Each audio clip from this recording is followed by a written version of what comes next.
It's time. Chapter 20, Piccolo Power. We are on page 127. You are following along with me in your book. The alien invasion rumors had reached the adults too, as I found out that night at dinner. "My goodness, Susan," said my mother as she was dishing up my broccoli. "I hope you don't believe any of this nonsense." Believe it, I thought. I had started it. But I didn't say that. Instead, I put down my soup spoon and looked at her. What if I did believe it, I asked. I tried hard to sound like I was interested, not like I was challenging her. "Well, I suppose we'd have to get you a counseling," she said. I could have cried. Obviously, there was no point in asking my parents to help out with this mess. I went upstairs to get ready. Which ones will it be, I wondered as I slipped into my dress. Just who is the alien going to steal? I looked in the mirror and crossed my fingers, praying it wouldn't be me. My parents drove me to the school. They dropped me off and went to find a parking space. Wonder how he's going to do it, I thought as I walked through the door. Will he just freeze everyone here on the spot? Will his ship use some sort of tractor beam to lift up his targets? Or will he wait until later when everyone is asleep and then sneak into their homes and snatch them? The school was fairly zinging with nervous energy. The rumors about the alien invasion had spread to all the grades. The third graders were walking around in pairs, checking over their shoulders every other step. If I hadn't been so scared myself, I would have laughed. I wanted to grab them and say, "Stop worrying, the alien's not after you." "Hey, Susan," called Peter, "wait up." Peter was in the chorus. The chorus was bigger than the band. Almost every kid in the 6th grade was a member. They would be singing last of all. Peter looked nice. He had on a white shirt and a red tie. His pale blonde hair was slicked down. "Is your father here?" I asked. He just stared at me. "Are you kidding?" he asked. We walked on until we came to a private place. "What are we going to do?" I asked. Peter shrugged. "What can we do? Keep our eyes open. Be ready to call for help when there's something we can prove. Other than that, I can't think of anything." "Is Brock's home here?" I nodded. All the teachers had to come to the concert to keep us under control while we were waiting to perform. I figured Broxholm wasn't ready to blow his cover yet. Peter glanced at his watch. "We better get into the gym," he said. "No sense in getting any more trouble than we have to." The gym was where we had to wait for our turn to perform. It was across the hall from the combination cafeteria and auditorium where we put on our concerts. The 3rd grade chorus was about to go on when Peter and I walked in. "Get over here, you two," hissed Miss Tompkins, the world's oldest living 5th grade teacher. "They're ready to start." As we walked across the gym, I heard the 3rd grade chorus begin to sing. They had only gotten through about 3 notes when the music stopped. I grabbed Peter's arm. Had it started? Not actually, as it turns out. Cindy Farkas had fainted. The chorus teacher, Miss Binkin, stopped the program while 2 parents helped Cindy out. Then the singing began again. "False alarm," said Peter with a grin. I nodded, but I didn't feel like smiling. Suddenly, I heard a familiar voice. Band members over this way." It was Mr. Smith. He was standing at the far end of the cafeteria holding up his hand. "Band members over here," he shouted. "We're going down to the primary wing. Mr. Bamick wants to meet you up there to tune up." "You can bet Broxholm won't stick around for that," said Peter. "Not the way he hates music." Well, that gave me an idea. I might not have done it if I hadn't been feeling so crabby. But between the fact that we hadn't figured out any way to stop Broxholm from kidnapping some of our class and the fact that he was still holding the best teacher I ever had prisoner, I was pretty mad. I decided if I couldn't beat the alien, I'd settle for annoying him. So before we started down the hall, I took my piccolo out of its case and put it together. Most of the other kids already had their instruments ready. Everybody was nervous. And it wasn't just pre-concert jitters. About half the band was made up of 6th graders. They were the most frightened, of course. Especially the ones from our class. "All right, follow me," said Broxholm as he started down the hall. Holding my piccolo behind my back, I positioned myself at the front of the group. When we got about halfway down the hall, I started to play a scale. "Stop that!" shouted Broxholm before I had played 3 notes. "Just practicing," I said. "Well, don't," he snapped. I had never heard him sound so cranky before. I must have really gotten to him. Began to wonder if I could break through his false front, get him to show himself for what he really was. I put the piccolo to my lips and began to play again. "Miss Simmons, stop that," he ordered again, but this time I didn't stop. "Please," he said, clapping his hands over his ears. "Miss Simmons, please stop." I couldn't believe it. He was in agony.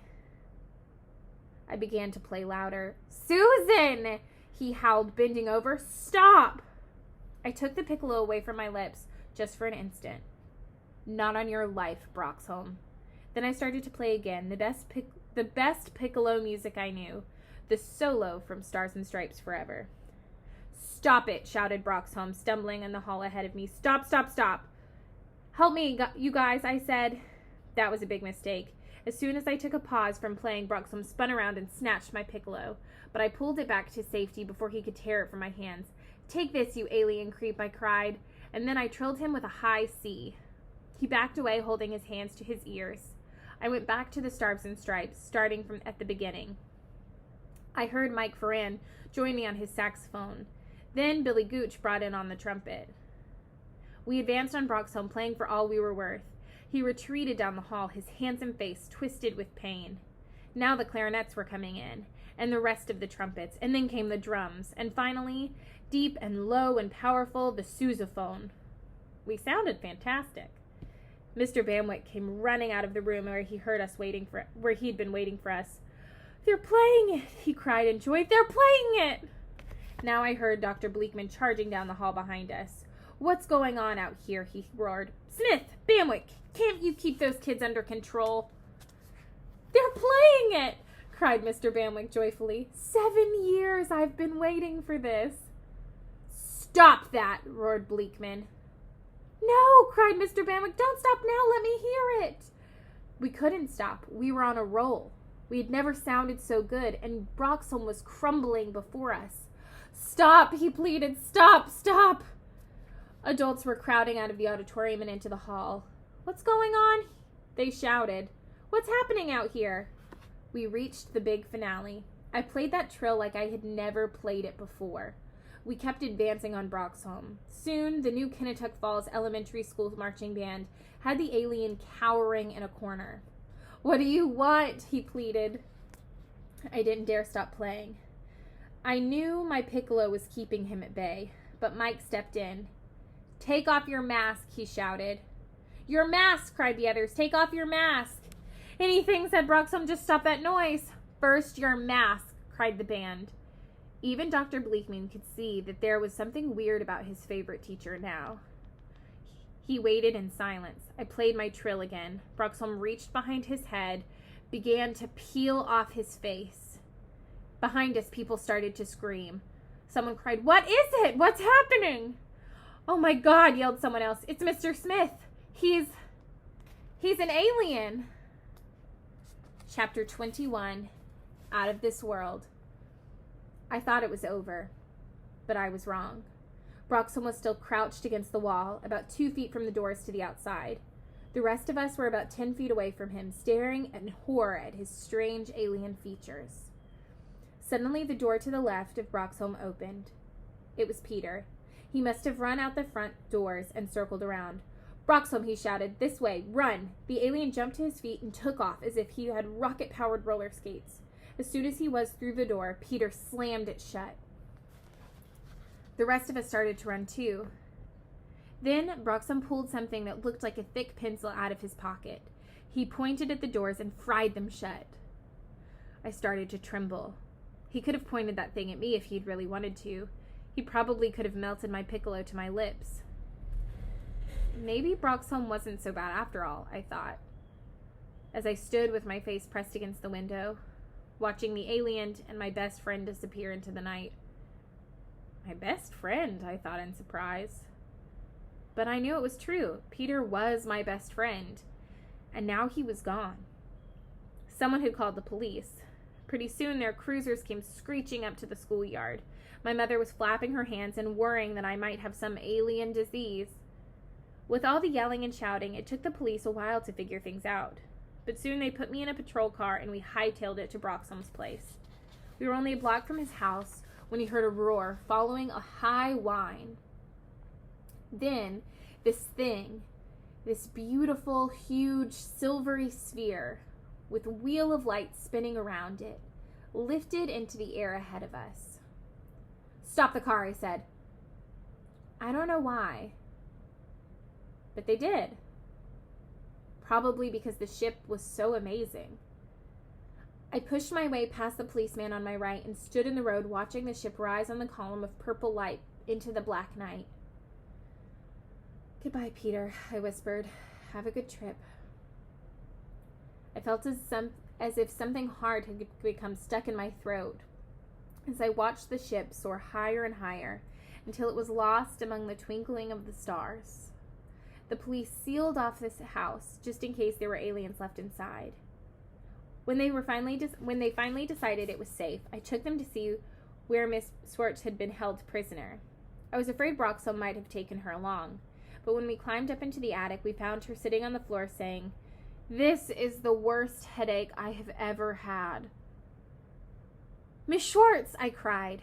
I ran to her. She held out her arms and I fell into them. The two of us cried for a long time, which I think kind of confused the policeman. The rest of the house was empty, except for a note from Peter we found stuck to the refrigerator door. He asked us not to worry and said he would probably come back again someday. And that was that. Things are back to normal now. At least, as normal as they can get around here. Duncan has been picking on everyone he can. Mike and Stacy have regained their angelic reputations. Though, to tell you the truth, I wouldn't be surprised if they decided to get into a little mischief now and then just for fun. As for me, I'm doing fine, except when I play my piccolo. That's when I think of Peter. Sometimes I go outside at night and look at the stars. I try not to think about how far away Peter is. I only remember how much he wanted to go there. I do wonder where he is, and if he's seeing all the wonderful things he used to imagine when he was reading those crazy science fiction novels. Of course, I never really wish I had gone with him. After all, I've got a family that loves me. I like my life here on Earth. But I wonder sometimes what it would be like to travel the stars with aliens. Or maybe with Earthlings. I've been studying my math pretty hard lately. I've kind of changed my mind about being an actress. I'm thinking maybe I'll be a scientist when I grow up. I'd like to invent a ship that would take us right out of the solar system, out to explore all those distant stars that fill the sky at night. Worlds where we would be the mysterious aliens. Wouldn't that be something?